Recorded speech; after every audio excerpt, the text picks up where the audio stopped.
Hi friends, welcome back to Hithi baby kitchen.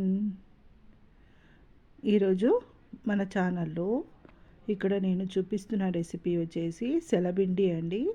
ఈ రెసిపీని చాలా ఈజీగా చేసేసుకోవచ్చండి. సారీ అండి, ఈ రెసిపీని నేను శివరాత్రి రోజే అప్లోడ్ చేయాలి అనుకున్నాను, కానీ నాకు టైం లేని వల్ల ఇప్పుడు అప్లోడ్ చేస్తున్నాను. ఎవరు ఏమీ అనుకోకండి. ఉంటాము కదా, అలాగే నైట్లో జాగరణ ఉంటాం కదా, అప్పుడు నైట్లో మనకు నిద్ర రాకుండా ఈ రెసిపీని అప్పుడు చేసుకోవాలండి. అప్పుడు దేవునికి మనము నైవేద్యంగా కూడా పెట్టొచ్చండి. ఈ రెసిపీ ఆరోగ్యానికి అయితే చాలా మంచిదండి. ఇప్పుడు ఈ రెసిపీని ఎలా ప్రిపేర్ చేసేసుకోవాలో ఇక్కడ మనము చూసేసుకుందామండి. ముందుగా ఒక కడాయిలో 3 గ్లాసెస్ వరకు రైస్ని వేసుకుందామండి. ఇక్కడ నేను డిపో రైస్ని వేసుకుంటున్నానండి. ఇక్కడ నాకు వెయిట్లో వచ్చేసి 1 కేజీ వరకు పట్టిందండి. ఇప్పుడు ఈ రైస్ని మనము లో ఫ్లేమ్లోనే డ్రై రోస్ట్ చేసుకోవాలండి. ఇప్పుడు మనము డ్రై రోస్ట్ చేస్తూ ఉండగా మనకు స్మెల్ అనేది చాలా బాగా వస్తుందండి. మనము ఎక్కడ ఆపకూడదండి, లేదంటే కింద మాడిపోతాయి. బియ్యం అనేది మనము నాన్ స్టాప్గా కలుపుతూనే ఉండాలి. మనకు బియ్యం అనేది బాగా వేగినాయా లేదా అని తెలియాలి అంటే ఇక్కడ బియ్యము కొద్దిగా కలర్ అనేది చేంజ్ అవుతూ ఉంటుందండి. అప్పుడు మనకు బియ్యం అనేది వేగింది అని మనకు అప్పుడు తెలుస్తుందండి. చూడండి, ఇలా బాగా కలుపుతూ ఉండాలండి, లేదంటే మనకు పచ్చిగా ఉంటాయండి. బియ్యము వేగితే మనము నోట్లో వేసుకొని కూడా చూడొచ్చండి బియ్యం బాగా వేగినాయా లేదా అని, అప్పుడు మనకు తెలుస్తుంది. ఇప్పుడు ఈ బియ్యాన్ని ఒక జార్ తీసుకొనేసి కొద్దిగా వేసి మనము పిండిని పట్టేసుకోవాలండి. చూడండి, ఇంత సాఫ్ట్గా ఉండాలండి ఈ బియ్యం పిండి. ఇప్పుడు ఒక కడాయిలోకి వేసేసుకుందామండి దీన్ని. మిగతా పిండిని కూడా అలాగే మిక్సీ పట్టేసుకుందామండి. మనము మిక్సీ రుబ్బేటప్పుడు కొద్దిగా వేసుకుంటూ రుబ్బాలి, లేదంటే వేడికి మిక్సీ అనేది ఆఫ్ అయిపోతుంది. కొద్దిగా చూసుకుంటూ మనము మిక్సీ పట్టుకుంటూ ఉండాలండి.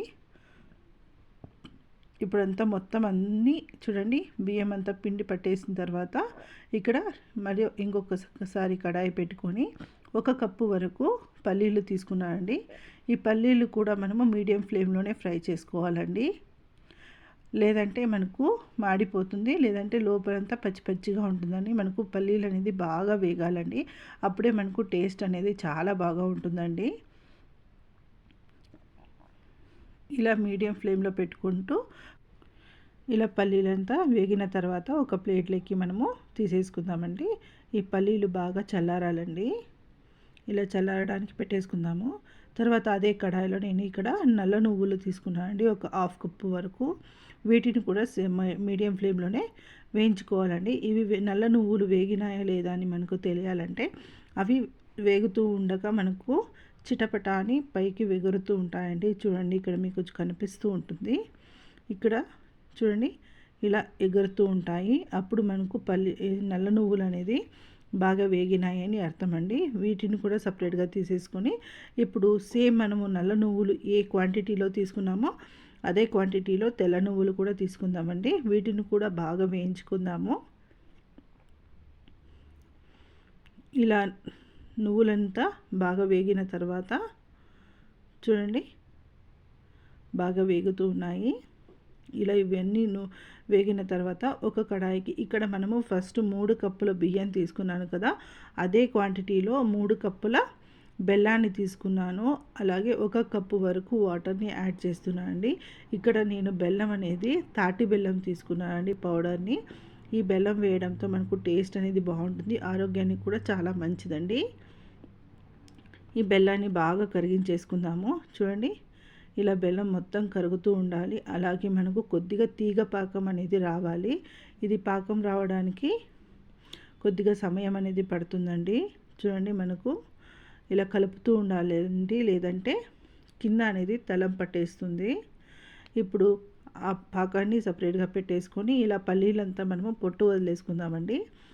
మిక్సీ జార్లోకి పల్లీలు వేసుకొని 4 ఇలాచీ వేసుకొని బరకగా రుబ్బుకోవాలండి. చాలా నున్నగా అనేది రుబ్బకూడదు, మనకు వేసినట్టుగా బరకగా రుబ్బుకోవాలి. చూడండి, నేను ఇక్కడ చూపిస్తున్నట్టు ఇలా రుబ్బుకోండి చాలు. మనకు తింటూ ఉంటే పల్లీలు అనేది నోటికి తగిలితే టేస్ట్ అనేది బాగుంటుందండి. ఇక్కడ మనము పల్లీలు అనేది ఏ క్వాంటిటీలో తీసుకున్నామో అదే క్వాంటిటీలో 1 కప్పు వరకు పుట్నాల పప్పుని తీసుకొని దాన్ని కూడా ఇలా బరకగా రుబ్బుకుందాము. దీన్ని కూడా ఇప్పుడు మనము సపరేట్గా పల్లీలు రుబ్బుకున్న ప్లేట్లకే యాడ్ చేసేసుకుందామండి. చూడండి ఇలా వేసుకుని ఇక్కడ మనకు పాకం అనేది రెడీ అయిందా లేదా ఒకసారి చూసేసుకుందామండి.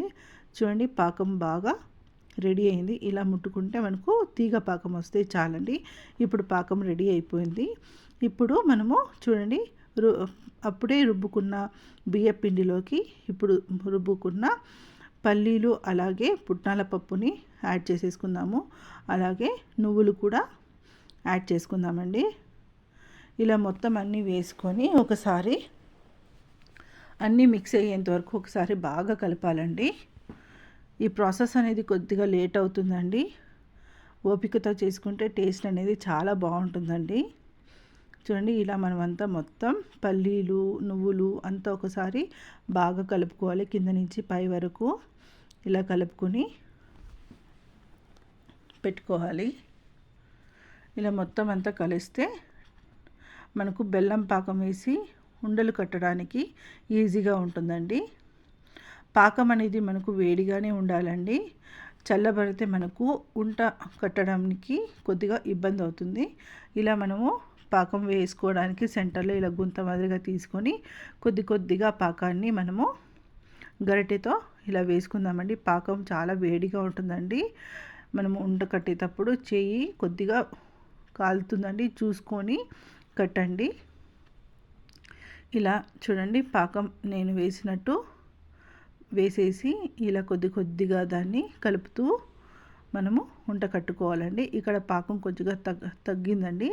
ఇంకాస్త మనం మళ్ళీ పాకాన్ని వేసేసుకుందాము. చూడండి పిసికితే మనకు ఉంట మాదిరిగా రావాలి. ఇక్కడ నాకు రావడం లేదు.